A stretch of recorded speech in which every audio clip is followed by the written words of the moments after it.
कुश्ती संघ के पूर्व अध्यक्ष और पूर्व भाजपा सांसद ब्रजभूषण शरण सिंह एक मंच पर भावुक होकर रोने लगे।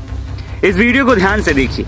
ब्रजभूषण किसी कार्यक्रम में बैठे हैं, सामने एक नेता भाषण दे रहे हैं और यही भाषण सुनकर वो इतना भावुक हुए कि उनकी आंखों से आंसू आ गए और वो अपने गमछे से खुद के आंसू कई बार पोंछते नजर आए। दरअसल हुआ कुछ यूं कि गोंडा के डुमरिया डीह स्थित एक निजी विद्यालय में स्मार्टफोन वितरण कार्यक्रम का आयोजन किया गया था। इसमें ब्रजभूषण शामिल हुए थे, जहां गोंडा बलरामपुर से एमएलसी अवधेश कुमार उर्फ मंजू सिंह के भाषण पर वो भावुक हो गए और पहलवानों द्वारा लगाए गए आरोपों को लेकर रोने भी लगे। साथ ही रोने के दौरान ब्रजभूषण शरण सिंह कई बार अपने खुद के गमछे से ही अपने आंसू पोंछते नजर आए। इसके बाद उन्होंने खुद माइक संभाला और अपने चिर परिचित अंदाज में ब्रजभूषण ने पहलवानों द्वारा लगाए गए आरोपों पर खुलकर अपनी बात रखी। साथ ही हाल ही में पहलवान विनेश फोगाट और बजरंग पुनिया की मुलाकात पर भी ब्रजभूषण ने चुटकीले अंदाज में तंज कसा। दरअसल देश की राजनीति में इस समय हरियाणा में होने वाले विधानसभा चुनाव को लेकर चर्चाएं तेज हैं।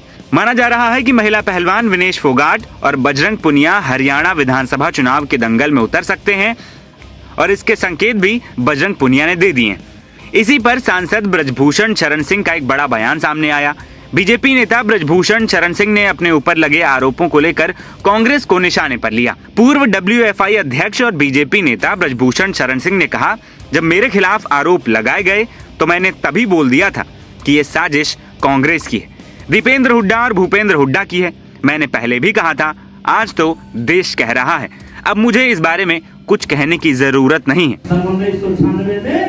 एक खरियत हुआ था, मैं बिहार जेल गया तो हमारी पत्नी सांसद बनी और आप लोगों ने ही बनाया था, इसी क्षेत्र की जनता ने बनाया। तो 2023 में जब खरियत हुआ तो कर्णभूषण सिंह सांसद बन गए। तो हमने उनसे कहा कि वह निगेटिव ही निगेटिव दिखाई पड़, पॉजिटिव नहीं दिखाई पड़।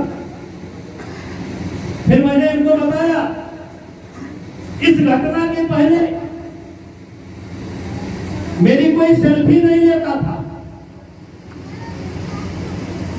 कोई नहीं। 1991 से लगातार दिल्ली आ रहा हूं, जा रहा हूं, कोई सेल्फी नहीं लेता था। और इस घटना के बाद हीरो भी सेल्फी लेते हैं, हीरोइन भी सेल्फी लेती है, आईएएस भी सेल्फी लेता है, साधु संत भी सेल्फी लेते हैं। आज तक दिल्ली की कोई यात्रा ऐसी नहीं हुई जिसमें मेरी सेल्फी न ली गई। अगर हुए बदनाम तो नाम भी होगा, अगर हुए बदनाम तो नाम भी होगा। सेल्फी का दौर चल रहा है।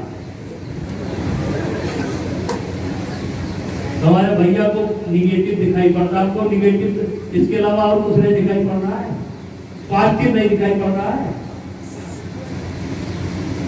ज्यादा ना बोलो, तो मीडिया वाले आते हो हरियाणा पहुंच जाएंगे। इस समय पूरा देश इंतजार कर रहा है कि कुछ बोले,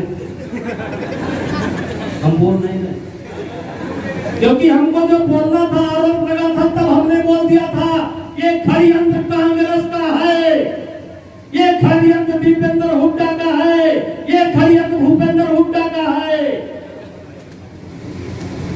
मैंने बोल दिया था, आज देश बोला। अब हमको बोलने की क्या जरूरत है, अब तो देश बोला। बता दें कि हाल ही में पहलवान विनेश फोगाट और बजरंग पुनिया ने कांग्रेस नेता राहुल गांधी से मुलाकात की थी। न्यूज एजेंसी पीटीआई की रिपोर्ट के मुताबिक विनेश फोगाट को जुलाना और पूनिया की बादली सीट से कांग्रेस अपना उम्मीदवार बना सकती है। आपको बता दें कि वहीं इससे पहले महिला पहलवानों द्वारा ब्रजभूषण शरण सिंह पर कई संगीन आरोप लगाए गए थे। इसे लेकर पहलवानों ने दिल्ली में धरना प्रदर्शन किया। इस दौरान कांग्रेस नेता दीपेंद्र हुड्डा सहित कई कांग्रेस के नेता उनसे मिलने पहुंचे। अब विनेश फोगाट और बजरंग पुनिया की चुनाव लड़ने की चर्चा है, जिस पर बीजेपी उनके इस धरने को राजनीति से प्रेरित बता रही है। वहीं इसी कड़ी में ब्रजभूषण शरण सिंह भी शामिल हैं।